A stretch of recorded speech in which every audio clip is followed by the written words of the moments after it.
Praise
the Lord.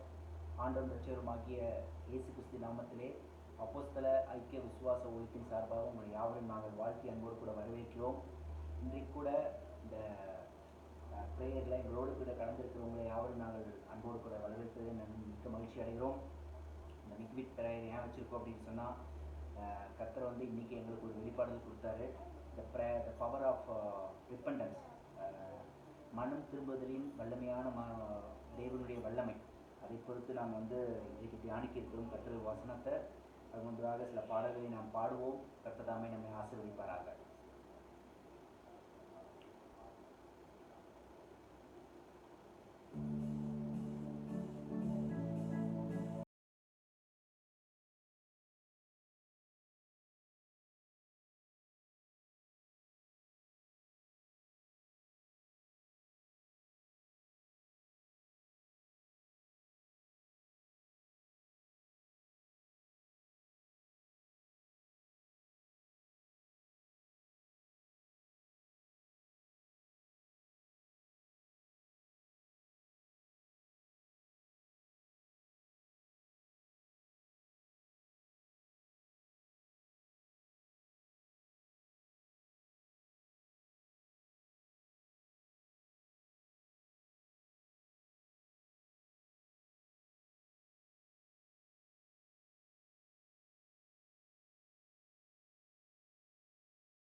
Hallelujah, hallelujah. ஈரனோடு இருக்கும்போது என்னாலும் வெற்றி வெற்றியே. இருக்கும்போது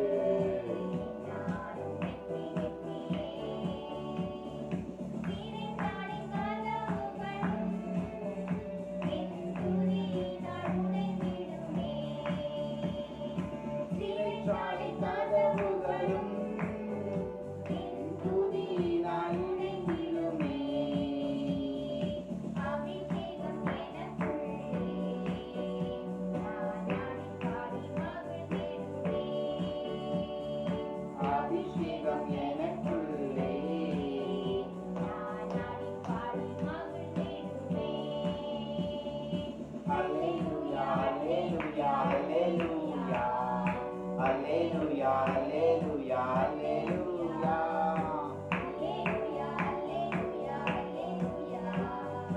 அல்லேலூயா அல்லேலூயா அல்லேலூயா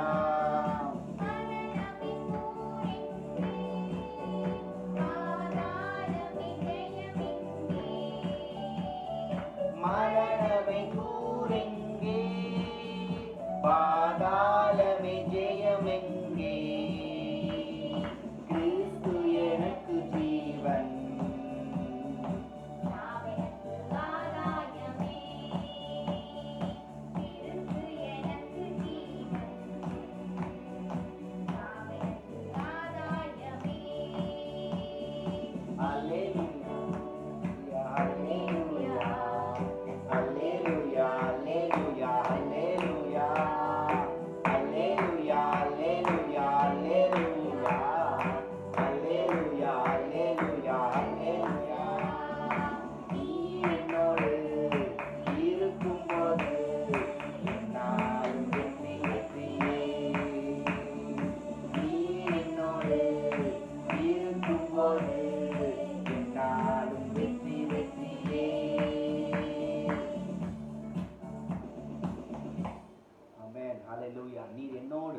நீர் எங்களோடு இருக்கும்போது எங்களுக்கு ஒவ்வொரு நாளும் வெற்றி ஆண்டவரே. ஆமென். Thank you Lord.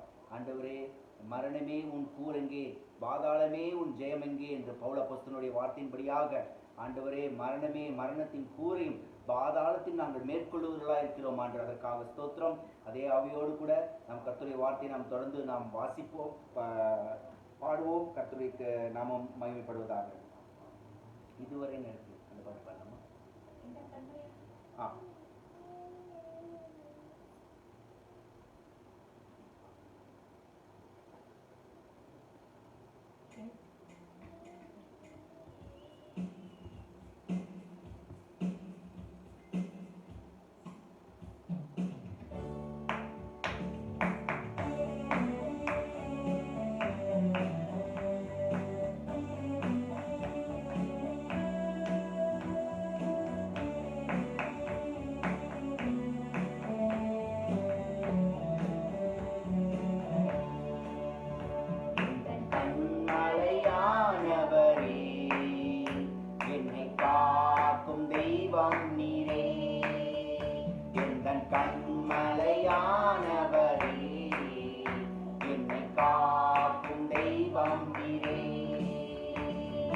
வல்லமை மாட்சிமை நிறைந்தவரே, மகிமைக்கு பாத்திரரே. வல்லமை மாட்சிமை நிறைந்தவரே, மகிமைக்கு பாத்திரரே. ஆராதனை உமக்கே, ஆராதனை உமக்கே, ஆராதனை உமக்கே, ஆராதனை உமக்கே, ஆராதனை, ஆராதனை உமக்கே, ஆராதனை உமக்கே, ஆராதனை உமக்கே. தன் சிறகுகளின் நிழலில் என்றென்றும் மகிழ செய்தி. தன் சிறகுகளின் நிழலில் என்றென்றும் மகிழ செய்தி. தூயவரே என் துணையாளரே, துதிக்கு பாத்திரரே.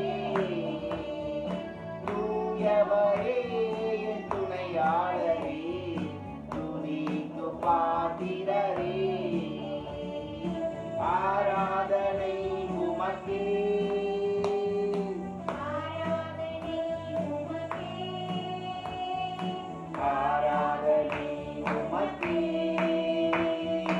ஆராதனை உமக்கே, ஆராதனை உமக்கே,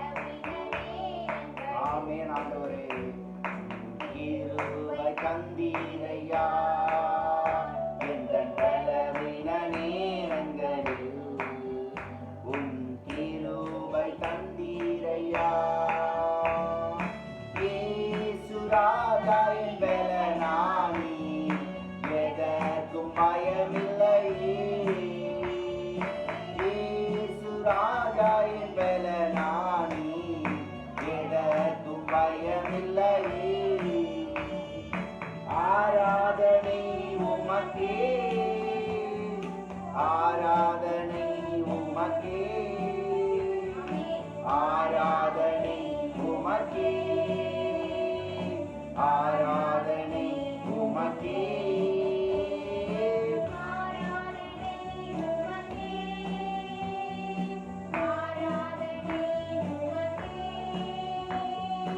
ஆராதனை உமக்கே, ஆராதனை உமக்கே. அல்லேலூயா.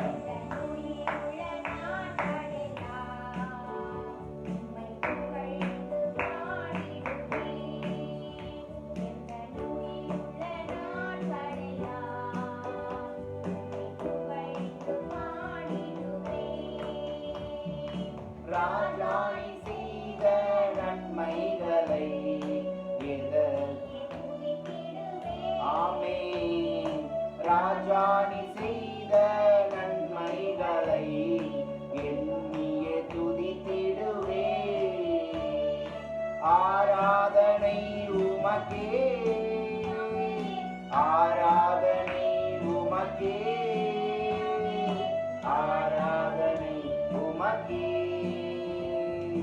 ஆராதனை உமக்கே, ஆராதனை, ஆராதனை உமக்கே,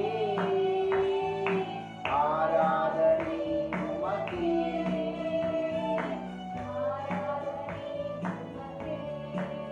Hallelujah, hallelujah, hallelujah. Thank you Father, thank you Jesus. எங்களோடு கூட இணைந்திருக்கிற இந்த ஆன்லைனில் இணைந்திருக்கிற நீங்களும் உள்ளத்தின் ஆழத்திலிருந்து கண்களை மூடி கரத்தை தேவனுக்கு நேராக உயர்த்தி ஆண்டவர் உள்ளத்தின் ஆழத்திலிருந்து ஆண்டவரே உமக்கு ஸ்தோத்திரம். ஆண்டவர் இதுவரை எங்களை நடத்தி வந்தீர், தாங்கி நீர் தப்புவித்தீர் ஆண்டவரே. உம்முடைய கண்ணின் கருமணி போல எங்களை பாதுகாத்தீர் ஆண்டவரே. அதற்காக உமக்கு ஸ்தோத்திரம் ஆண்டவரே. உம்முடைய கிருபைக்காக ஸ்தோத்திரம், உம்முடைய தயவுக்காக ஸ்தோத்திரம். மறுபடியும் ஒரு பாடலை நாம் பாடுவோம். இதுவரை நடத்தி குறைவின்றி காத்து மகிமை தந்தீரே நன்றி ராஜா. இந்த பாடலை நாம் கைகளை தட்டி பாடுவோம்.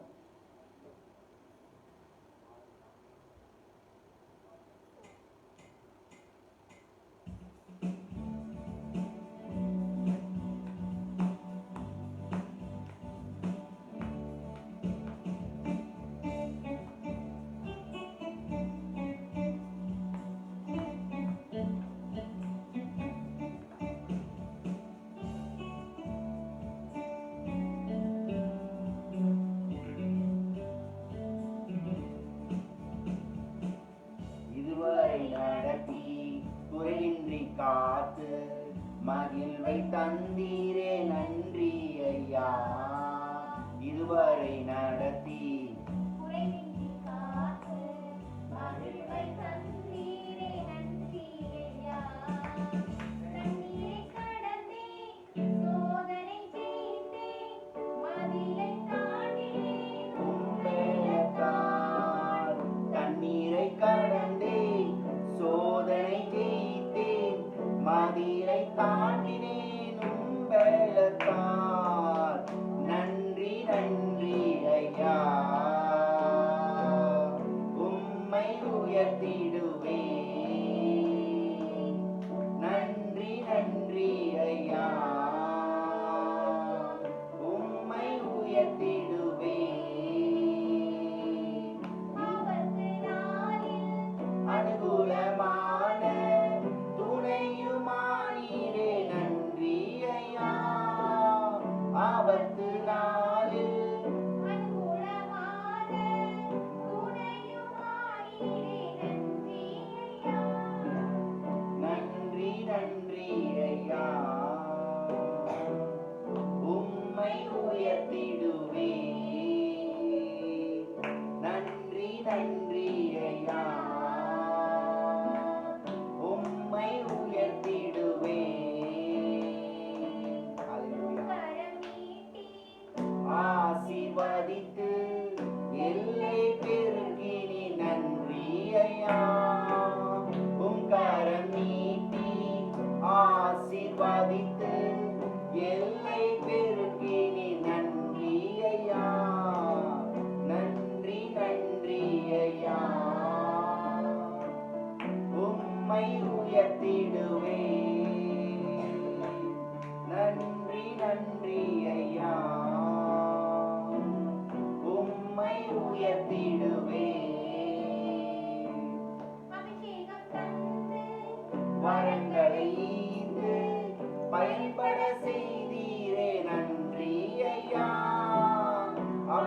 உள்ளம் தந்து வரங்களை பயன்பட செய்தீரே. நன்றி ஐயா, நன்றி நன்றி ஐயா.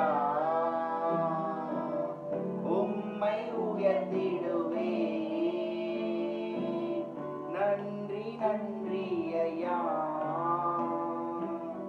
உம்மை உயர்த்திடுவே. Hallelujah, hallelujah. Thank you Lord, thank you Jesus. We praise you Father, we praise you Father. Hallelujah, hallelujah. உள்ளத்தின் ஆழத்திலிருந்து இயேசுவின் நாமம், இயேசுவின் நாமம் என்று நாம் உள்ளத்தின் ஆழத்திலிருந்து, இதயத்தின் ஆழத்திலிருந்து நாம் வாசிப்போம், நாம் பாடுவோம். இயேசு நாமம், இயேசு நாமம், இயேசு நாமம், இயேசு நாமம், இயேசு நாமம், இயேசு நாமம் வாழ்கவே. இயேசு நாமம், இயேசு நாமம், இயேசு நாமம், இயேசு நாமம், இயேசு நாமம், இயேசு நாமம் வாழ்கவே. இயேசு நாமம், இயேசு நாமம், இயேசு நாமம், இயேசு நாமம், இயேசு நாமம், இயேசு நாமம் வாழ்கவே. அவர் நாமமே மதுரமதே, அவர் நாமத்தில் ஆமென். அவர் நாமமே மதுரமதே, அவர் நாமத்தில் சுகமுண்டே. இயேசு நாமம், இயேசு நாமம், இயேசு நாமம், இயேசு நாமம், இயேசு நாமம், இயேசு நாமம் வாழ்கவே. இயேசு நாமம், இயேசு நாமம், இயேசு நாமம், இயேசு நாமம், இயேசு நாமம் வாழ்கவே. இயேசு நாமம், இயேசு நாமம், இயேசு நாமம், இயேசு நாமம் வாழ்கவே.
Hallelujah.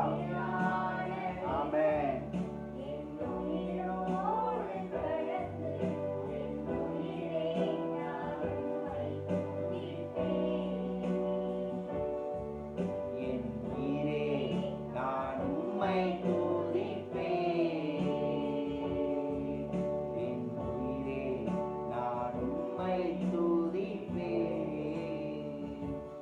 Father, thank you Jesus, thank you Lord, thank you Savior.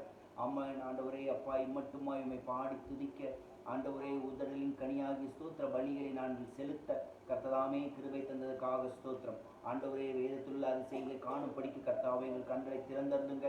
ஆண்டவரே அப்பா, உமக்கு கிருபைக்காக ஸ்தோத்திரம். வானமும் பூமி ஒழிந்து போகும், உம்முடைய வார்த்தை ஒருபோதும் ஒழிந்து போவதில்லை என்று சொன்னதையுமே ஸ்தோத்திரம் கர்த்தாவே. மனுஷன் அப்பத்தினாலே மாத்திரமல்ல, தேவனுடைய வாயிலிருந்து புறப்படுகிற ஒவ்வொரு வார்த்தையினாலும் பிழைப்பான் என்று எழுதியிருக்கிறதற்காக ஸ்தோத்திரம்.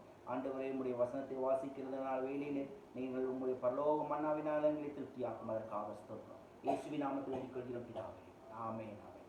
இன்றைக்கு கூட நமது தியானத்திற்காக மேத்யூ சாப்டர் 4 verses 17, மத்தேயு எழுதின சுவிசேஷம் 4ஆம் அதிகாரம் 17ஆம் வசனம்.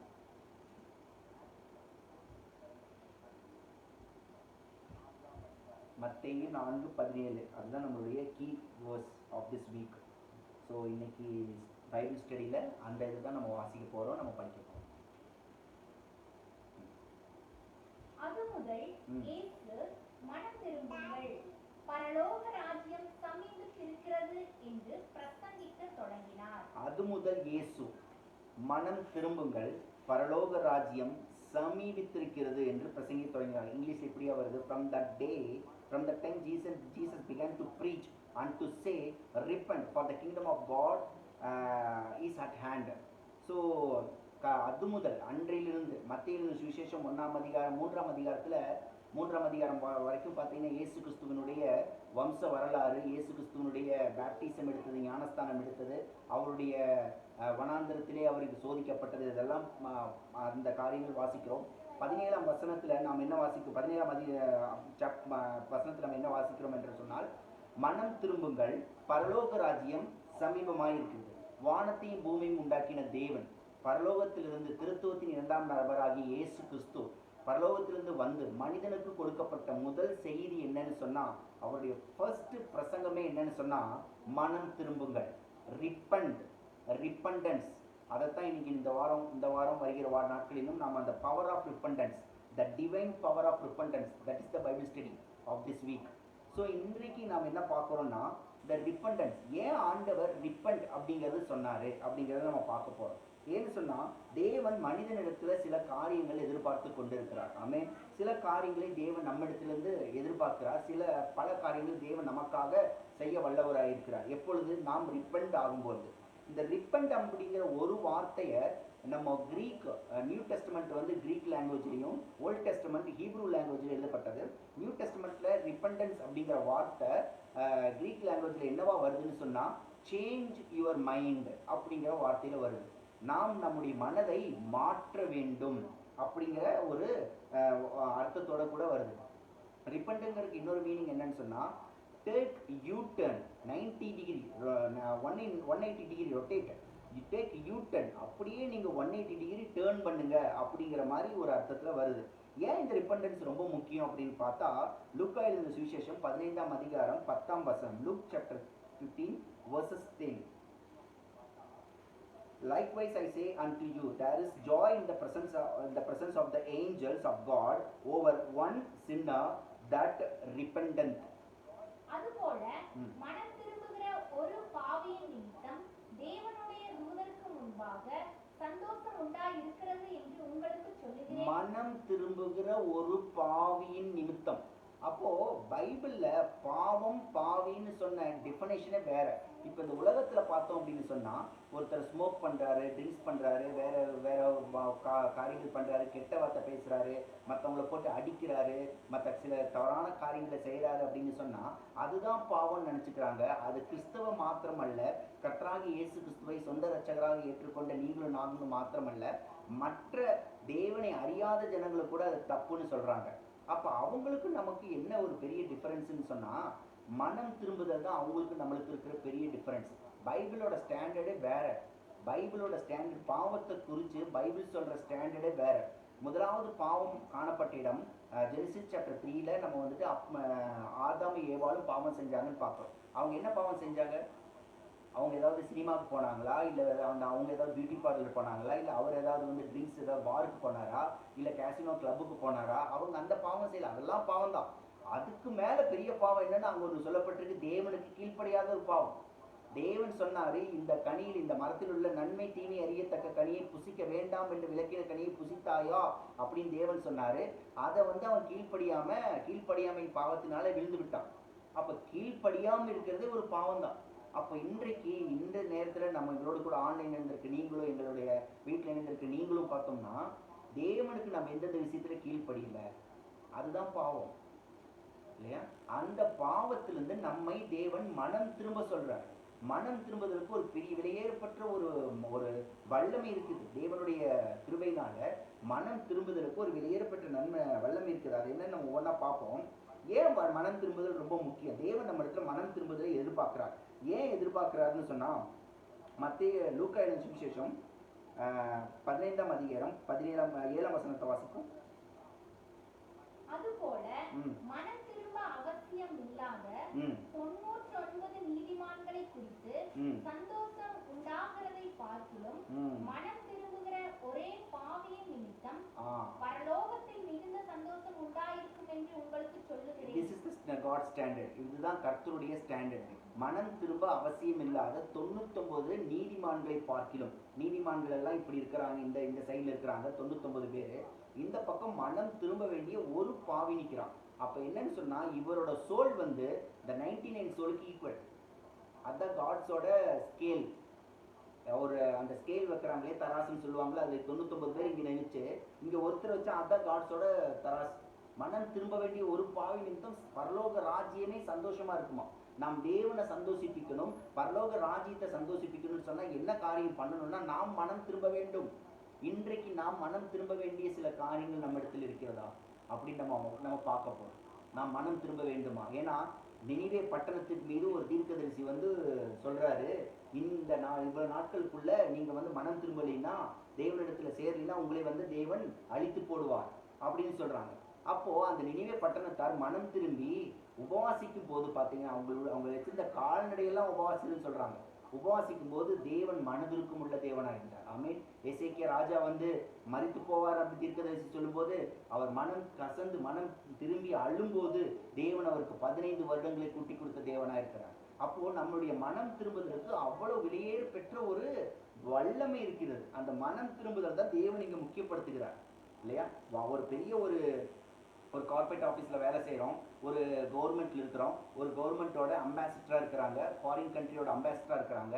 அவங்க வந்து ஒரு நம்மளை பார்த்து இல்லைன்னா ஒரு பெரிய மீட்டிங் போட்டு நம்மளுக்கு வந்து சொல்கிறாங்கன்னு வச்சுக்கோங்களேன், ஒரு இன்ஃபர்மேஷன் பாஸ் பண்ண வராங்க அப்படின்னு சொன்னால், அந்த இன்ஃபர்மேஷன் எவ்வளவு மிக முக்கியமான இன்ஃபர்மேஷனாக இருக்கும் இல்லையா? இங்கே இருக்க ஒரு இப்போ ஜெர்மன் கம்பெனிலேருந்து இங்கே ஆஃபீஸ் இருக்குது, ஜெர்மனியில் ஆஃபீஸ் இருக்குது, கார்பரேட் ஆஃபீஸ் இருக்குது. ஜெர்மனிலேருந்து ஒரு ஆஃபீஸர் வந்து இங்கே வந்து ஒரு மெசேஜ் கொடுக்குறாரு, ஒரு மெசேஜ் பாஸ் பண்ண வராருன்னு சொன்னால் எவ்வளோ முக்கியமான வேலையாக இருந்தால் அவர் எல்லாத்தையும் விட்டுட்டு, அவரோட குடும்பம் அவரோட ஊர் எல்லாத்தையும் விட்டுட்டு இங்கே வருவார். அவர் அவ்வளோ முக்கியமான வேலை இருக்கும்ல. அவ்வளோ முக்கியமான வேலையில் வந்து அவர் ஒரு வார்த்தை சொல்கிறாருன்னா அது எவ்வளோ வெளியேறு பெற்ற வார்த்தையாக இருக்கும். அந்த வார்த்தை தான், அது போல தான் இயேசு கிறிஸ்து பரலோகத்தை விட்டு சிங்காசனத்தை விட்டு இறங்கி பூலோகத்திலே மனிதனாய் அவதரித்து நம்மிடத்துக்கு வந்து சொன்ன வார்த்தை என்ன தெரியுமா? மனம் திரும்புங்கள், மனம் திரும்புங்கள். ஏன் மனம் திரும்பணும்? பரலோக ராஜ்யம் சமீபமா இருக்கு. அப்ப நம்ம பரலோக ராஜ்யத்துக்குள்ள பிரவேசிக்கணும்னு சொன்னா அதாவது நாம் செய்ய வேண்டிய வேலை என்ன? மனம் திரும்ப வேண்டும். ஆமென். மத்தேயு சுவிசேஷம் 6 chapter 33 வாசிங்க. Matthew chapter 6 verses 33. I think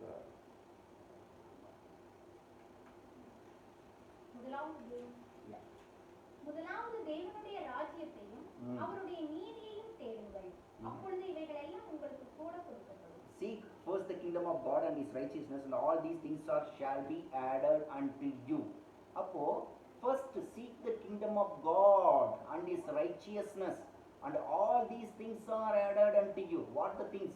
முன்னாடி இருக்க வாசிப்போம். முன்னாடி இருக்கிறத 31ல இருந்து வாசிப்போம். Therefore take no thought saying, what shall we eat, what shall we drink, and what withal shall we be clothed. 31. ஆகையால் எண்ணத்தை உண்போம், எண்ணத்தை குடிப்போம், எண்ணத்தை உடுப்போம் என்று கவலைப்படாதீர்கள். இவைகளை எல்லாம் அஞ்ஞானிகள் நாடி தேடுகிறார்கள். இவைகளெல்லாம் உங்களுக்கு வேண்டியவைகள் என்று உங்கள் பரமபிதா அறிந்திருக்கிறார். For after all these things do the Gentiles seek, for your heavenly Father knoweth that ye need of all these things. That means what? இவைகள் எல்லாம் நம்முடைய பரலோக தேவன் அறிந்திருக்கிறார் என்னென்ன நமக்கு தேவை என்று.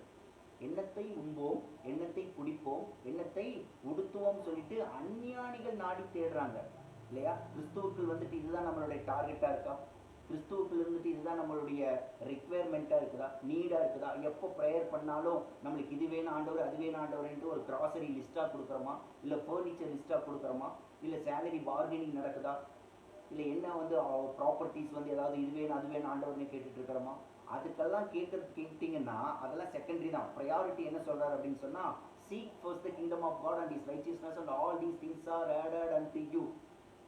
Then what is the requirement of the kingdom of God? நம்மளுடைய தேவனுடைய ராஜ்யத்திற்கு நாம் சேர வேண்டும் என்றால் அதனுடைய முதல் குறிக்கோள் என்னவா இருக்குதுன்னு சொன்னால், மனம் திரும்புதல் அவசியமாக இருக்கு. நாம் மனதை திருப்ப வேண்டும். ஏன்னு சொன்னால் தேவன் சொல்கிறாரு, நீங்கள் ஒரு டைரெக்ஷனில் போயிட்டு இருக்கிறீங்க, நம்ம போக வேண்டிய டைரெக்ஷன் கிழக்கு பக்கம், நீங்கள் மேற்கு பக்கமாக போயிட்டு இருக்கீங்க. Take you turn, 180 degree rotate ஆகுங்க, யூ டர்ன் எடுத்துட்டு இப்படி வாங்க, இந்த டைரெக்ஷனுக்கு வாங்க அப்படின்னு தேவன் சொல்றார் இல்லையா? அப்போ எந்த காரியத்தில் நாம் யூ டர்ன் எடுக்கணும்? முதலாவது ஒரு காரியத்தை குறித்து நாம் சில காரியத்தை குறித்து வாசிக்கிறோம். மட்டுமா இன்னொரு காரியத்தை குறித்து பார்ப்போம். மனம் திரும்புதல் எவ்வளவு விலையேற பெற்றதா இருக்குதுன்னு சொல்லிட்டு லூக்கா 5:32.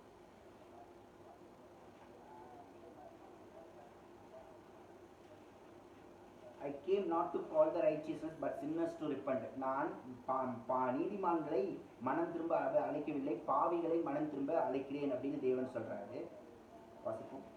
நீதிமான்களை அல்ல பாவிகளையே மனம் திரும்புகிறதற்கு அழைக்க வந்தேன் என்றார். 24:47. லூக்கா 24:47.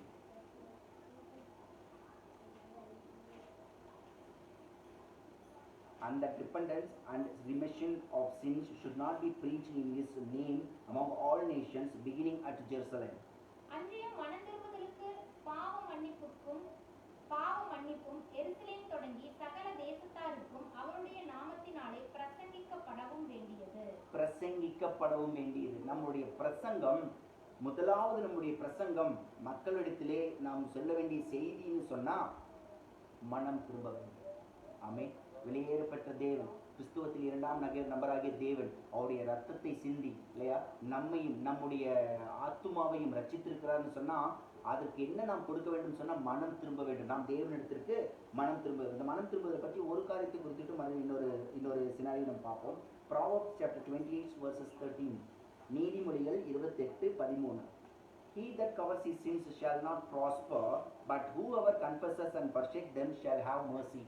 தன் பாவங்களை மறைக்கிறவன் வாழ்வடைய மாட்டான், அவைகளை அறிக்கை செய்து விட்டு விடுகிறவனோ இரக்கம் பெறுவான். தன் பாவங்களை மறைக்கிறவன், நான் மனம் திரும்ப தேவையில்லைங்க, நான் என்ன பாவியா, நான் மனம் திரும்பவே தேவையில்லை அப்படின்னு சொன்னா வாழ்வடைய மாட்டாங்க. தன் பாவங்களை மறைக்கிறவன் அப்படின்னு சொல்றதே ஒரு பாவம் தான். ஏன்னா நீதிமான் ஒருவனும் இல்லைன்னு தேவன் சொல்றாரு இல்லையா? கற்பனையில 9 கற்பனை கைப்பிடித்து ஒரே ஒரு கற்பனை மட்டும் நம்ம வந்து கடைப்பிடிக்கிறேன்னு சொன்னா மற்ற 9லும் தவறுனவாயிருக்கிறேன்னு தேவன் சொல்றாரு இல்லையா? தேவன் இடத்துல நான் அடிக்கடி சொல்றதான், தேவன் இடத்துல 2 மார்க் தான், ஒன்னு 100, இன்னொன்னு 0. ஒன்னு பாஸ், இன்னொன்னு fail. There is nothing called neutral. Pass, ஒன்னு பாஸ் பண்ணணும், இல்லைன்னா ஃபெயில் ஆகணும். ஒன்னு 100 சென்டம், இல்லைன்னா 0.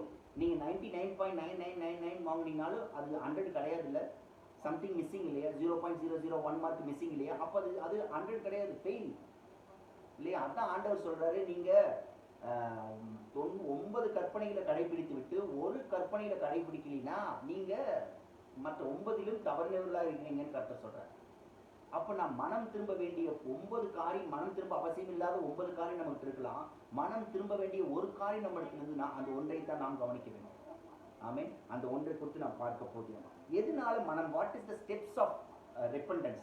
ரிப்பெண்டன்ஸ்னா என்ன அப்படின்னு நான் முதல்ல சொன்னேன். டேக் யூ டர்ன், மனதை திருப்ப வேண்டும். நாம் சேஞ்ச் யுவர் மைண்ட். இதுதான் வந்து பைபிள் பிப்ளிக்கல் தியாலஜிக்கல் மீனிங். இன்னொன்று என்ன சொல்றாங்க அப்படின்னு சொன்னா, there is 2 words comes together and give one meaning. That means repentance. Re, again. Rena, re, rena, again. Pendants அப்படின்னா டிஃப்ரெண்ட் மீனிங். அது போல ரிட்டர்ன், re, return, turn இல்லையா? அப்போ 2 வேர்டு சேர்ந்து ஒரு மீனிங்கா வருது. அப்போ ரிப்பெண்டன்ஸ்னா அர்த்தம் என்னன்னு சொன்னா மறுபடியும் பெண்ட் அப்படின்னா இந்த பெரிய பெரிய அப்பார்ட்மெண்ட், பெரிய பெரிய கட்டடத்துலாம் பார்த்தீங்கன்னா மேல ஒரு வீடு கட்டியிருப்பாங்க. மேல அந்த வீட்டுக்கெல்லாம் மேல வந்து ஓப்பன் டெரஸ்ன்னு சொல்லுவாங்க. அந்த இடத்துல ஒரு பெரிய வீடு கட்டியிருப்பாங்க. அந்த வீட்டுக்கு பேரு பென்ட் ஹவுஸ்ன்னு சொல்லுவாங்க. Pent house. அந்த வீட்டுக்கு பேரு பெரிய மாளிகை, பெரிய இடம், மேல அந்த வீட்டுக்கு பேர் வந்து பென்ட் ஹவுஸ்ன்னு சொல்லுவாங்க.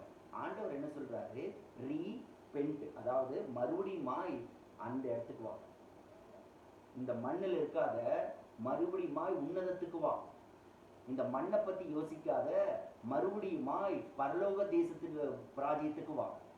தேவன் சொல்றாரு பாருங்க, மனம் திரும்புங்கள். நெக்ஸ்ட் என்னது, பரலோக ராஜ்யம் சமீபமா இருக்கு இல்லையா? பரலோக ராஜ்யத்துல பசி இருக்கா? பரலோக ராஜ்யத்துல கொடுமை இருக்கா? பரலோக ராஜ்யத்துல அருவருப்புகள் இருக்கா? பரலோக ராஜ்யத்துல சண்டை சச்சரவுகள் இருக்கா? பரலோக ராஜ்யத்துல சமாதான குலைச்சல் இருக்குதா? பரலோக ராஜ்யத்துல நோய்கள் இருக்குதா? எதுவுமே கிடையாது. அப்போ இந்த நோயை பத்தியும் சமாதான குலைச்சலை பத்தியும் வறுமை பத்தியும் இல்லாமையை பத்தியும் இயலாமை பத்தியும் யோசிச்சுட்டு இருக்கிறோம் பாத்தீங்களா? அந்த எண்ணத்தை விட்டுட்டு பரலோக ராஜ்யத்தின் எண்ணத்துக்கு வாங்கன்னு கர்த்தர் சொல்றார். ஆமென். கர்த்தர் சொல்றாரு, மனம் திரும்புதல், பரலோக ராஜ்யம் சமீபமா இருக்குது. எங்க சமீபமா இருக்குது? மனம் திரும்பிட்டாங்க, எங்க பரலோக ராஜ்யம் காட்டுங்க அப்படின்னு நான் சொல்லிட்டு இருக்கோம். கர்த்தர் என்ன சொல்றாருன்னா, மனதை திருப்புங்கள், change your mind, then the kingdom of God it will be in your heart. That means நம்மளுடைய இருதயத்திலே பரலோக ராஜ்யம், தேவன் வருகிறவர்களா இருப்பார். பரலோகத்துல யார் இருப்பா? தேவன் இருப்பார், தேவனுடைய தூதர் இருப்பாங்க இல்லையா? தேவன் சொல்றாரு, நீங்களே நான் தங்கும் தேவாலயமாய் இருக்கிறீர்கள். அப்போ பரலோக ராஜ்யம் நமக்குள்ளாகவே வரப்போகுது. பரலோக ராஜ்யம் நமக்குள்ளாகவே வரப்போகுது இல்லையா? அப்போ மனம் திரும்புவதற்கு அவ்வளவு பெரிய வல்லமை. வாசிப்போம், மறுபடியும் தொடர்ந்து வாசிப்போம். இன்றைக்கு ஒரு பேரபிள்ஸை, ஒரு காரியத்தை குறித்து, பரலோக ராஜ்யத்தை குறித்து ஒரு காரியத்தை குறித்து நாம் வாசிப்போம். The parable of prodigal son, Luke chapter 15 verses 11 to 32. சீக்கிரமாக வாசிங்க.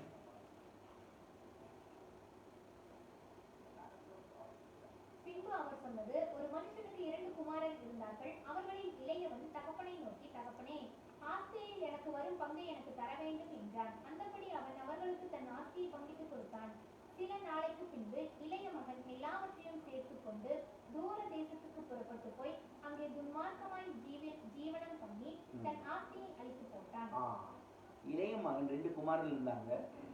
அதுல ஒரு குமாரன் வந்து பாத்தீங்கன்னா, ஆண்டவரே, எனக்கு தகப்பனே, எனக்கு சேர வேண்டிய பங்கை எனக்கு தாருங்க. இஸ்ரேல் தேசத்துல ஒரு ரூல் இருக்கு. என்ன ரூல்னு சொன்னா, தகப்பனார் இருக்கும்போது அந்த சொத்தை பிரிக்க கூடாது. தகப்பனார் இல்லாத காலத்துல தான் அந்த சொத்தை பிரிக்கணும். நம்ம ஊர்லயும் பாத்தீங்கன்னா, தமிழ்நாட்டுல, சவுத் இந்தியால, ரொம்ப கிராமத்துலாம் பாத்தீங்கன்னா அந்த மாதிரி தான் ரூல் இருக்கு. அப்பா அங்க சொத்து சேர்த்து வச்சிருக்கவங்க இல்லாத போது சொத்தை பிரிப்பாங்க இல்லையா? அப்போ சொத்தை பிரிச்சுக்கோங்கன்னு என்ன அர்த்தம்? அப்பா இல்லைன்னு அர்த்தம். அப்பா எனக்கு தேவையே இல்லை, அப்பா வேண்டாம் அப்படின்னு முதல்ல என்ன பண்ணிட்டாரு, அப்பாவுக்கும் அவருக்கு இருக்க ரிலேஷனை பிரேக் பண்ணிட்டு, எனக்கு வந்து சொத்தை பிரிச்சு கொடுங்க, எனக்கு சொத்து வேணும் அப்படின்னு சொல்லிட்டு சொத்து வாங்கிட்டு தூர தேசத்துக்கு போய், அப்போ அப்படின்னா என்ன, தேவனுடைய சமூகத்தை விட்டு, பிரசன்ஸ் ஆஃப் காடை விட்டுட்டு தூர தேசத்துக்கு போய் துன்மார்க்கமாய் ஜீவனம் பண்ணினான். தொடர்ந்து வாசிப்போம். சில நாளைக்கு பின்பு இளைய மகன் எல்லாவற்றையும் சேர்த்துக் கொண்டு தூர தேசத்துக்கு புறப்பட்டு போய் அங்கே துன்மார்க்கமாய் ஜீவனம் பண்ணி தன் ஆஸ்தியை அழித்து போட்டான். எல்லாவற்றையும் அவன் செலவழித்த பின்பு அந்த தேசத்திலே கொடிய பஞ்சம் உண்டாயிற்று. அப்பொழுது அவன் குறைவுபடத் தொடங்கி அந்த தேசத்து குடிகளில் ஒருவனிடத்தில் போய் ஒட்டிக் கொண்டான். அந்த குடியானவன் அவனை தன் வயல்களில் பன்றிகளை மேய்க்கும்படி அனுப்பினான். அப்பொழுது பன்றிகள் தின்கிற தவிட்டினாலே தன் வயிற்றை நிரப்ப ஆசையாய் இருந்தான். ஒருவனும் அதை அவனுக்கு கொடுக்கவில்லை. அவனுக்கு புத்தி தெளிந்த போது again change in the mind. அவன் துன்மார்க்கமாய் ஜீவன் பண்ணி அவன் தூர தேசத்துக்கு போனான். ஃபர்ஸ்ட் என்ன வாசிக்கிறோம்? அவன் தூர தேசத்துக்கு போனான்.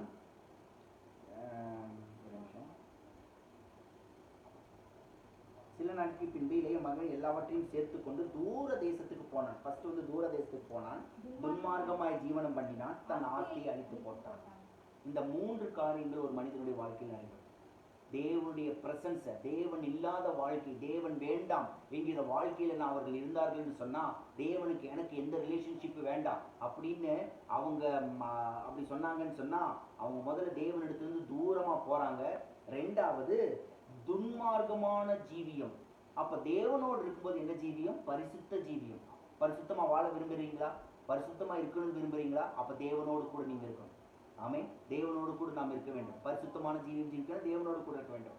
தேவனை விட்டு பிரிந்தோம் என்று சொன்னால், தேவனுடைய ஐக்கியத்தை விட்டு பிரிந்தோம் என்று சொன்னால், பைபிள் ரீடிங் இல்ல, பிரேயர் இல்ல, வீட்டுல ஒரு ஜெபசத்தம் இல்ல, வீட்டுல ஒரு ஸ்தோத்திர பாடல்கள் இல்ல அப்படின்னு சொன்னா தேவனை விட்டு பிரிகிறோம் என்ற அர்த்தம். நெக்ஸ்ட் வரப்போறது துன்மார்க்கமான ஜீவியம், அடுத்து வரப்போது ஆஸ்தி எல்லாம் அழித்து போட்டானவர் இல்லையா? சில பேர் நினைக்கிறாங்க நோய்வாய்ப்பட்டு இவ்வளவு பணத்தை செலவு பண்ணிட்டோம், இந்த மாதிரி ஆயிடுச்சு, பிசினஸ் இவ்வளவு லாஸ் ஆயிடுச்சு, இந்த இடத்துக்கு போனாங்க இவ்வளவு ஒரு குடும்பத்துல இவ்வளவு பிரச்சனை நடந்துருச்சு. யோசிச்சு பாருங்க. துன்மார்க்கமான ஜீவியம் அதுக்கு முன்னாடி இருக்கு. அதுக்கு முன்னாடி என்னவா இருக்குன்னு சொன்னா தேவன் இல்லாத வாழ்க்கையா. நாம் அதை சரி செய்ய வேண்டும். ஆமென். அதை நாம் சரி செய்யும் போது தேவன் அவற்றை எல்லாவற்றையும் நமக்கு மீட்டு தர வல்லவராக இருக்கிறார். ஆமென். மறுபடியும் வாசிப்போம். அழித்து போட்டான். அதுக்கப்புறம் எல்லாவற்றையும் அவன் செலவழித்த பின்பு அந்த தேசத்திலே கொடிய பஞ்சம் உண்டாயிற்று. அப்பொழுது அவன் குறைவுபடத் தொடங்கி அந்த தேசத்து குடிகளில் ஒருவனிடத்தில் போய் ஒட்டிக் கொண்டான். அந்த குடியானவன் அவனை தன் வயல்களில் பன்றிகளை மேய்க்கும்படி அனுப்பினான். அப்பொழுது பன்றிகள் தின்கிற தகுதினாலே தன் வயிற்றை நிரப்ப ஆசையாய் இருந்தான். ஒருவனும் அதை அவனுக்கு கொடுக்கவில்லை. அவனுக்கு புத்தி தெரிந்த போது அவன், என் தகப்பனுடைய கூலிக்காரர் எத்தனையோ பேருக்கு பூர்த்தியான சாப்பாடு இருக்கிறது, நானோ பசியினால் சாகிறேன். நான் எழுந்து என் தகப்பனிடத்துக்கு போய், தகப்பனே, பரத்துக்கு விரோதமாகவும் உமக்கு முன்பாகவும் பாவம் செய்தேன். இனிமேல் உம்முடைய குமாரன் என்று சொல்லப்படுவதற்கு நான் பாத்திரன் அல்ல. உம்முடைய கூலிக்காரரில் ஒருவனாக என்னை வைத்துக் கொள்ளும் என்றேன் என்று சொல்லி. ஒரு நிமிஷம். அவன் சொல்றான் பசின்னு. அவன் வந்துட்டு எல்லாமே குறைவுபட தொடங்கி எல்லாமே லாஸ் ஆயிடுச்சு. லாஸ் ஆனதுக்கப்புறம் அந்த தேசத்தில் ஒரு இடத்துல போயிடான். அவன் என்ன சொல்றான்? பன்றிகளை மேய்க்கும்படி அவன் அனுப்புறான். பன்றிகள் தின்கிற தவிட்டினால் தன் வயிறை நிரப்ப ஆசையா இருந்தான். சாப்பிடணும், ருசியா சாப்பிடணும் ஆசையா இல்லை, வயிறை நிரப்பினா போதும். வயிறை நிரப்பினா ஆசையா இருக்கிறான்னு சொல்லிட்டு அந்த லெவலுக்கு ரொம்ப ஹியூமிலியேட்டட் பண்ணிட்டாங்க அவனை. அந்த லெவலுக்கு வந்துட்டான். அந்த லெவலுக்கு வந்தோடனே வசனம் சொல்லுது கொடுக்கவில்லை. அதுக்கப்புறம் அவனுக்கு புத்தி தெளிந்த போது something happened in his mind, that is called repentance. repentance பாருங்க. அடுத்த வசனம், நல்ல வசனத்தை வாசிக்கணும். வசனம், கர்த்தருடைய வசனம் சொல்லுது, மனுஷன் அப்பத்தினாலே மாத்திரமல்ல தேவனுடைய வாயிலிருந்து புறப்படுகிற ஒவ்வொரு வார்த்தையினாலும் பிழைப்பான். ஒவ்வொரு வார்த்தையிலையும் பிழைப்பு இருக்கு, ஒவ்வொரு வார்த்தையிலும் ஜீவன் இருக்கு. அந்த வார்த்தைகள் ரொம்ப முக்கியம். வாசிப்போம். அவனுக்கு புத்தி தெளிந்த போது அவன், என் தகப்பனுடைய கூலிக்காரர் எத்தனையோ பேருக்கு பேருக்கு பூர்த்தியான சாப்பாடு இருக்கிறது. இல்ல அவன் என்ன சொல்றான் பாருங்க, அவங்க அப்பாவை பத்தி ஒரு நல்ல அண்டர்ஸ்டாண்டிங் வந்துருச்சு பாருங்க. மைண்ட்ல சேஞ்ச் வந்தோடனே, ரிப்பெண்ட் ஆன உடனே, மனதை திருப்பின உடனே அவங்க அப்பாவை பத்தி ஒரு நல்ல ஃபோக்கஸ் இருக்கு பாருங்க. அவங்க அப்பாவை பத்தி ஒரு நல்ல அண்டர்ஸ்டாண்டிங் இருக்கு பாருங்க. எங்க அப்பா எவ்வளவு பெரிய பணக்காரர் தெரியுமா, எங்க அப்பா எவ்வளவு பெரிய ஆள் தெரியுமா, எவ்வளவு பேர் அவருக்கு வேலை இருக்கு தெரியுமா. அந்த வசனம் சொல்லுது, அதுக்கு முன்னாடி வசனம் சொல்லுது, தேசத்தில் கொடிய பஞ்சம் உண்டாயிற்று. வேலை செய்யறவனுக்கு பன்றிகள் திங்கிற தவிட்ட கூட நிரப்ப ஆசையா இருந்தா ஆயிட்டு இருக்கு. அந்த மாதிரி பஞ்சத்துல கூட இவங்க அப்பாவுக்கு எவ்வளவு பேர் வேலை கொடுத்துட்டு இருந்திருக்காங்க. இந்த காலகட்டத்தில் சொல்ல போனா, இந்த கொரோனா பேண்டமிக் சுச்சுவேஷன்ல கூட ஒரு கம்பெனி ஹைரிங் பண்ணிட்டு இருந்தாங்கன்னா அது எவ்வளவு பெரிய கம்பெனியா இருக்கும். ஒரு நல்ல பிசினஸ் ரேட் காமிச்சிருந்தாங்க எவ்வளவு பெரிய கம்பெனியா இருக்கும். ஒரு பிசினஸ்ல ரெவென்யூ காமிச்சிருந்தாங்க, இவ்வளவு நாங்க அச்சீவ் பண்ணிருக்கோம், இவ்வளவு நாங்க டேர்ன் ஓவர் பண்ணிருக்கோம்னு காமிச்சாங்கன்னா எவ்வளவு பெரிய கம்பெனியா இருக்கும். அதை விட பெரிய கம்பெனி அவங்க அப்பா வச்சிருந்திருக்காரு பாருங்க. எத்தனையோ பேருக்கு வேலைக்காரன், எத்தனையோ பேருக்கு ஃப்ரீயா ஃபுட்டு கொடுத்துருக்கிறாரு. அப்போ அவ்வளவு பெரிய கார்பரேட் ஆபீஸ்ல அவங்க அப்பா இருந்திருக்காரு, ஒரு நம்ம பாஷையில சொல்ல போனா. அப்போ அவங்க அப்பாவை பத்தி ஒரு தெளிவான எண்ணம், அதுதான் மனம் திரும்புதல். மனம் திரும்பினீங்களா? உங்களுக்குள்ள மனம் திரும்புதல் ஏற்பட்டிருக்கிறதா? தேவனை பற்றி ஒரு தெளிவான எண்ணம். தேவன் தான் இந்த கொரோனாவை அனுப்பிச்சாரு, தேவன் தான் இந்த நியாயத்தில் அனுப்பிச்சிருக்கிறாரு, தேவன் தான் தேசத்தை சபிக்கிறாரு, தேசத்தை நியாயத்திற்கு இந்த தவறான எண்ணத்துல விட்டுருங்க. தேவன் அப்படி தண்டிக்கிற தேவன் அல்ல. வசனம் சொல்லுது, யோவான் எழுதின சுவிசேஷத்துல, தேவன் தம்முடைய ஒரே பேரான குமாரன் விசுவாசிக்கிறவன் கெட்டு போகாம நித்திய ஜீவனை அப்படி அடைம்படிக்கு இவ்வளவாய் உலகத்தில் தந்தருளினார். எவ்வளவாய்? தம்முடைய ஒரே பேரான குமாரனையே தந்தருளிருக்கிறார். நாம் ரட்சிக்கப்படுவதற்காக, நான் பாதுகாக்கப்படுவதற்காக, நான் சுகப்படுவதற்காக. அவர் தம்முடைய முதுகிலும் கைகளிலும் கால்களிலும் எண்ணற்ற அடிகளை வாங்கியிருக்கிறார். அவருடைய தழும்புகளால் நாம் குணமானோம், அவருடைய காயங்களால் நாம் சுகமானோம். அவர் நம்மை நியாயம் தீர்க்கிற தேவன் அல்ல. இவ்வளவு நாட்களாக கண்ணின் கருமணி போல பாதுகாத்து வந்தார். எதற்காக வந்து கொண்டு வந்தார்? இந்த கொரோனால நம்மளை பலியிடுறதுக்காக இல்ல, நம்மளை உன்னதத்திலே வைத்து அழகு பார்க்கும்படியாக, நம்மை ஆசீர்வதிக்கும்படியாக, நம்மோடு கூட இருக்கும்படியாக, நம்மை உயர்ந்த ஜாதியாக்கும்படியாக, தேவனே சத்திய தேவன் என்று நாம் அறிக்கையிடும்படியாக தேவன் நம்மை ஆசீர்வதிக்க வல்லவராக இருக்கிறார். தேவனை பற்றி ஒரு தெளிவான எண்ணம் பாருங்க. மனம் திரும்புதல்.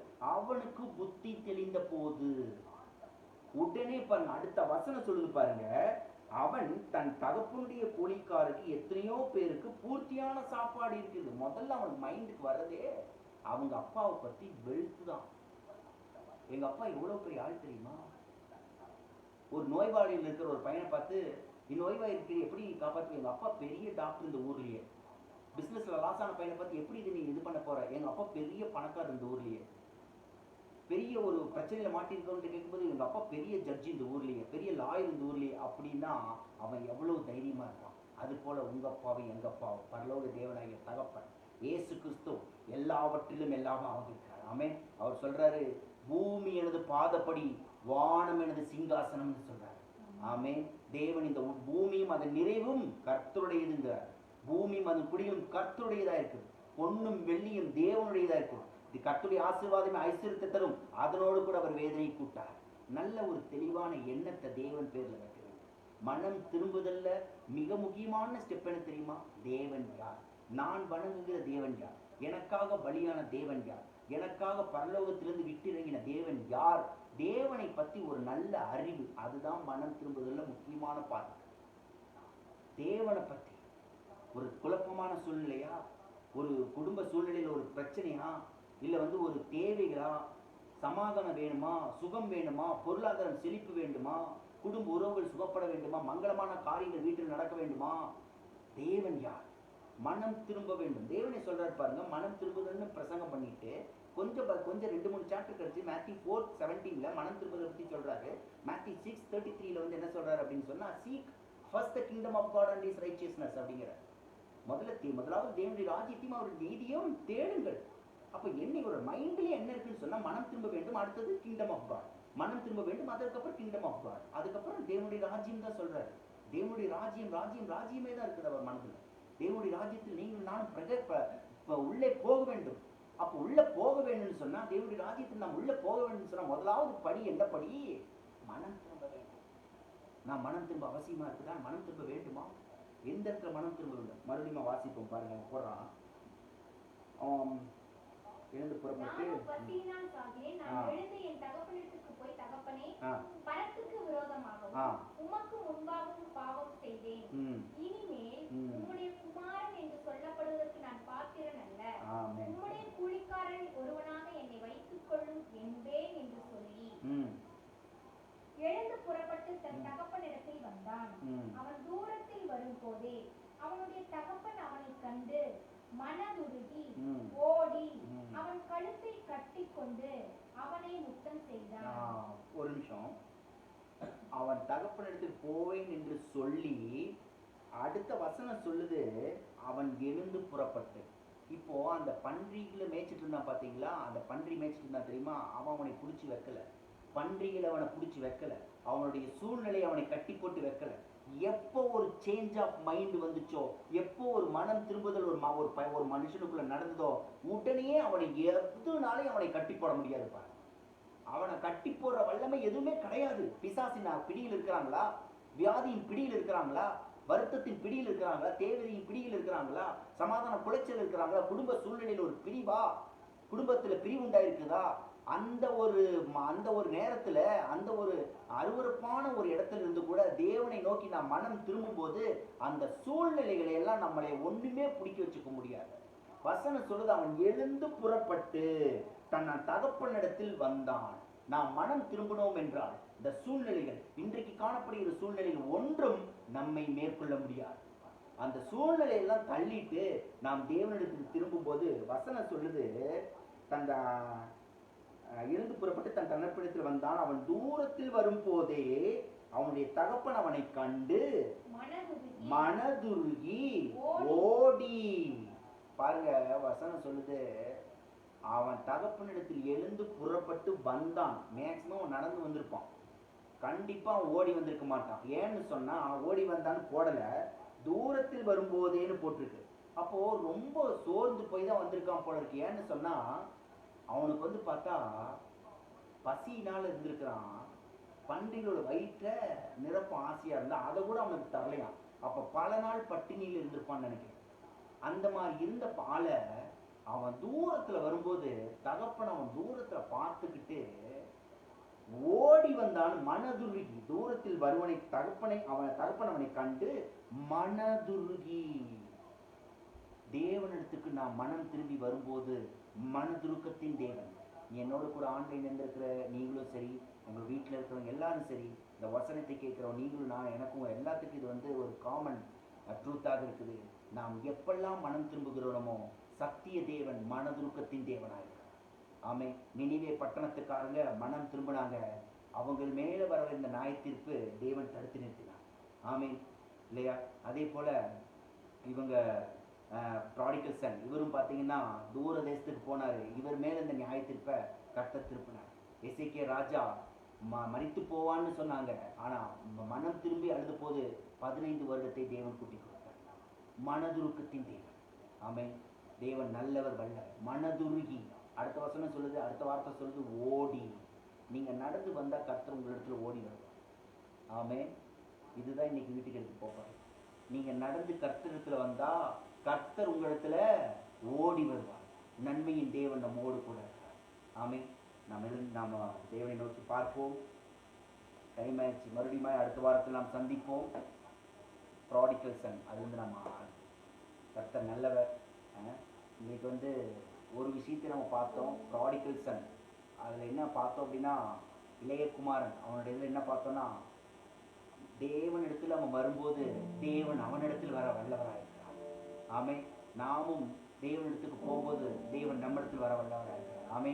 நாம் கண்களை மூடி நாம் ஜெபிப்போம். எங்களை நேசிக்கிற நல்ல ஆண்டவரே, உங்களுடைய கிருபைக்காக ஸ்தோத்திரம். மனதுருக்கத்தின் தேவனே உமக்கு ஸ்தோத்திரம். அப்பா, மனம் திரும்புதலுடைய வல்லமை நீர் எங்களிடத்தில் போதித்து எங்களுக்கு சொல்லிக் கொடுத்தீர் ஆண்டவரே. ஆண்டவர், the divine power of the dependence. ஆண்டவரே, மனம் திரும்புகள் பரலோக ராஜ்யம் சமீபமாக இருக்குது என்று சொன்னதையுமே ஸ்தோத்திரம். நாங்கள் மனம் திரும்பி உம்மிடத்தில் நாங்கள் வருகிறோம்.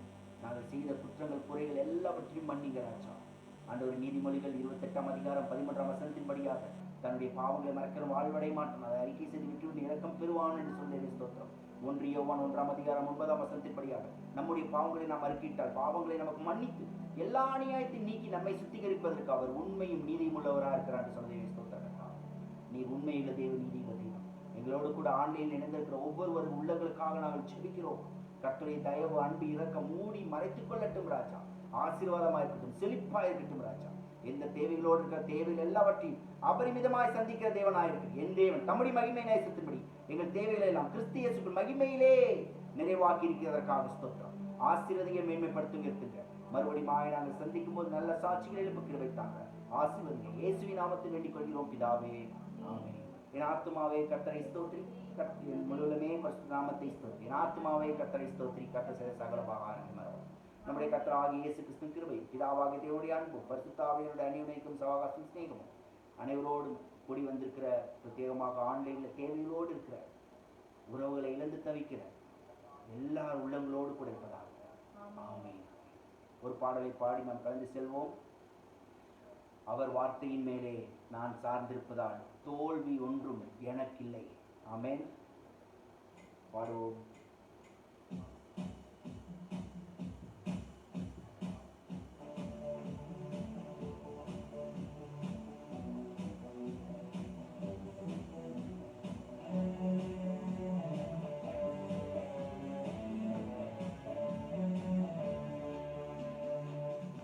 அவர் வார்த்தையின் மேலே நான் சார்ந்திருப்பதால் கவலை ஒன்றும் எனக்கில்லையே.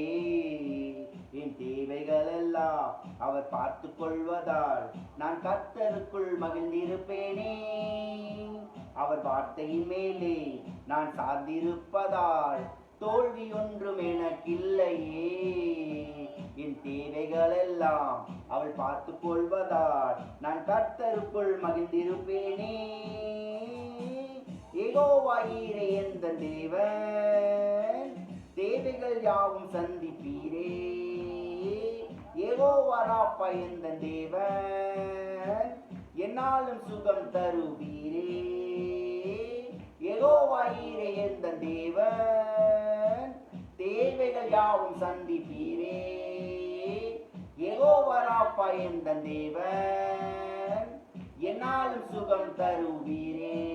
ஹalleluya. கர்த்தர் உங்களை ஆசீர்வதிப்பாராக. மறுபடியும் அடுத்த வாரம் சந்திப்போம். கர்த்தர் தாமே உங்களோடு கூட உங்களை ஆசீர்வதிப்பாராக. ஆமென்.